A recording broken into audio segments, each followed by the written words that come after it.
Oke, judulnya ini arrangement dari Vicky Senipar. Dia sekarang di Austria. Tampil di Austria, Herman tampil di Indonesia, bagus itu ya. Ganti budaya ya, bagus itu. Oke, judulnya Boan Ma Salendang.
So, on this point of time, we have one special guest, and this is her band, the band of Tasha.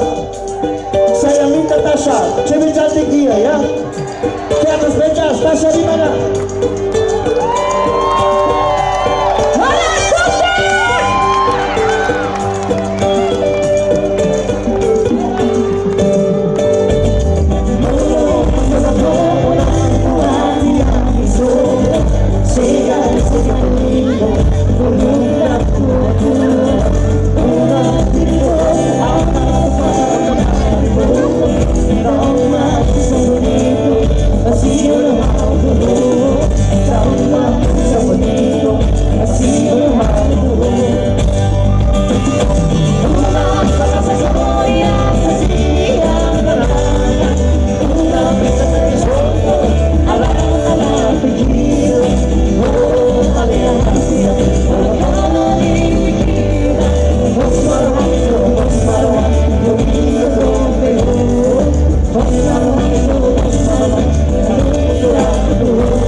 Masih